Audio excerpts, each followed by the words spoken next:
Hey crew, Alan Bird here from Blue Stout, and today I want to talk to you about how to improve your conversion rates on your product pages. So first off, why does that matter? Why is it important? Should be pretty obvious, right? Especially in today's environment, we want to be looking at anywhere in the business we can to create more leverage. And what I mean by leverage is how can you sell more at a higher price to your existing traffic and your existing customer base? And looking at how will your product pages convert and improving the conversion of those product pages is a fantastic way to create more leverage from your existing traffic and your existing customers. So I'm going to break down the framework for you that we use and we apply to all of our clients at Blue Stout. Hopefully you can gain something from that and start to apply it to your own business. Also, if you have any questions about what we're talking about today, head over to bluestout.com/strategy, bluestout.com/strategy, and you can book a strategy call with myself, anybody on the team. Happy to talk about product pages with you guys, happy to actually look at them with you live. We can assess them live and see what you guys can do to actually improve your product pages on your own site. Okay, so let's talk about the framework. The framework that we apply when we look to improve conversions on product pages is twofold. The first is sell emotionally, and then the second is justify it with logic. Or you could also just put it as sell with logic. So what do I mean by that? I'll break those down individually one by one. So emotionally being the number one biggest factor that comes into play when you're looking at product page conversions, because if you haven't sold them emotionally, you're not going to sell them. Every product decision you make, purchase decision you make, whether you think you do it or not, there is some level of emotional decision making going on there. Scrolling through Instagram, you're walking by a store, you see something on display, there's this primal inherent desire for that product. That's an emotional decision you are making. And then after that, you're justifying it with logic. So you're asking yourself questions, or you're trying to justify it in your head, like going like, oh, you know what, I just bought a pair of shoes last week, do I really need another pair? Or, love to get that bag, but I'm actually traveling this weekend, will it get here in time? Right? So there's all these logical questions that then enter your head that you have to then answer and justify in order for you to complete that emotional decision you've already made. So let's talk about how you actually apply that framework to your product pages. First, emotion first. Focus on emotional selling first. And the best way to improve the way that you emotionally sell your products on your product pages is to focus on these core areas. Imagery, incredibly high quality product imagery, but also lifestyle imagery, making sure that your customer can actually visualize and see themselves living that better version of their life with your product. Product descriptions. A lot of people tend to be very verbose, create these large, very text-heavy product pages talking about the product.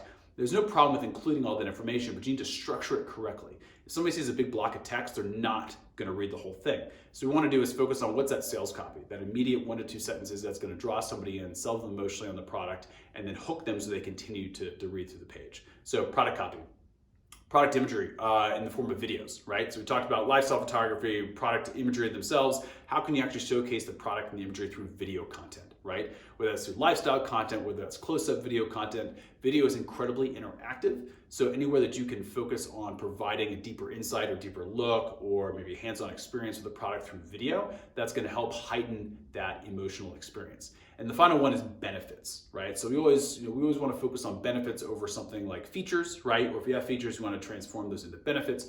How can you actually talk about product benefits in a way that's going to be really easy to consume? So you might have benefits buried deep in, for example, like your copy or your product description copy. How can you pull that out, use things like iconography or use other forms of imagery to actually showcase these in a really bite-sized, really easy, consumable fashion so that people see that right away, especially if they're consuming on a device like mobile. Right?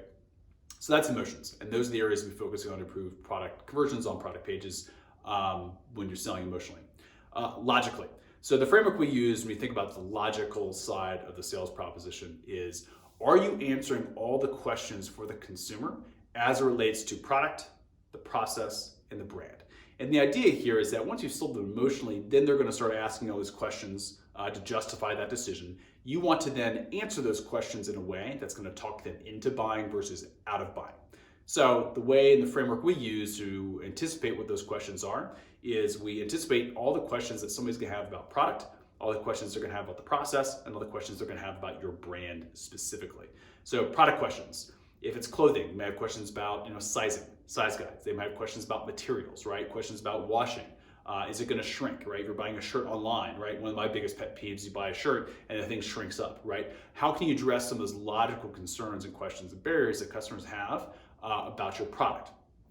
How big is it? If it's a kitchen product, if it's a tool, is it going to fit? How big is this? Is it going to fit in my kitchen? Those types of things are questions. Those types of questions that customers are asking before they can put a credit card down. And the more that you can anticipate them, the more likely it is that you're going to help them convert off of that emotional desire they've already committed to. So that's product questions. Process, shipping, returns, warranties, anything that relates to the way that you are going to deliver that product or how that product is going to work once it arrives. All those questions need to be answered. Timing, right? So kind of in the bag example I mentioned before, somebody's going on a trip and they need a bag for the trip. They need to make sure the bag's gonna get there in time. They're buying a birthday present or a Christmas present, right? They need to know that that present is gonna arrive in time before the party or the event, right? So these are all very logical reasons that people are either going to choose to buy or not to buy. And then finally, questions around brand. Very important, especially for somebody who's a first-time buyer, in the sense that maybe they saw an ad, they came to the product page the first time, or maybe they even came to the site before and then they hit a retargeting ad that brought them back or got an email campaign that brought them back. They're not going to remember all the details about the brand, especially if they didn't come through the homepage and they're landing on the product page. So what do you need to talk about? What do you need to explain about your brand on that product page that's going to provide a level of transparency, story, emotional connection, all the things they need to understand so they can trust you as a brand to purchase a product from you. So recap, if you're focusing on driving higher conversions from your product pages, you want to focus on this equation. So emotionally first, and then justify that emotional decision with logic. If you have any questions, if you guys want us to take a look at your product pages, more than happy to do so. Go to bluestout.com/strategy, sign up for a strategy call. We'll look at your metrics, we'll look at your pages, we'll assess them, help you figure out what next steps to take to help improve your conversion rates and create more leverage in your business.